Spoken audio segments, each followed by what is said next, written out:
দু বন্ধুর রান্নাবাটিতে তোমাদের সকলকেই স্বাগত। দেখো, আমগুলো ধুয়ে পরিষ্কার করে নিয়েছি। অনেক দিন ভাবছিলাম যে বাজারে তো এখন ভীষণ ভালো মিষ্টি আম পাওয়া যাচ্ছে, তো আম দিয়ে যদি কিছু বানানো যায়।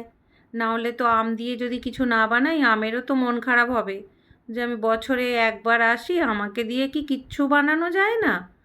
তো যেমন ভাবা তেমন কাজ। আম ভালো করে পাল্প বের করে নিয়ে মিক্সিং জারে আম চিনি দিয়ে ভালো করে ব্লেন্ড করে ঢেলে নিয়ে ওই আমের মধ্যে এলাচ গুঁড়ো দিয়ে ভালো করে মিক্স করে নিয়েন।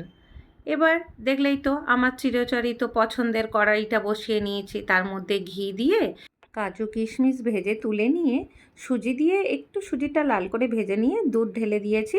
তার উপরে ভেজে রাখা কাজু কিশমিশ দিয়ে আমের পাল্প দিয়ে ভালো করে নাড়িয়ে নিলাম।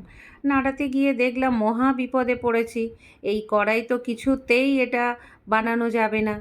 তো আর কি করব, পছন্দের কড়াটা বাদ দিয়ে অন্য কড়াই নিয়ে বানিয়ে নিলাম আম সুজির হালুয়া। তো এবার পরিবেশন করার পালা। ইপসিতা, চলো দেখি ইপসিতা খেয়ে কি বলে। খেয়ে বলুন কেমন হয়েছে। এবার কেমন হয়েছে?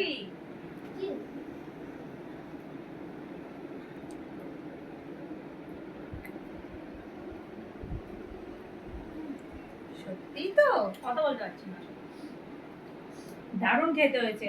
তুই একটু খেয়ে দেখ। খুব সুন্দর হয়েছে, খুব ভালো, খুব ভালো। এক কথায় লাজবাব।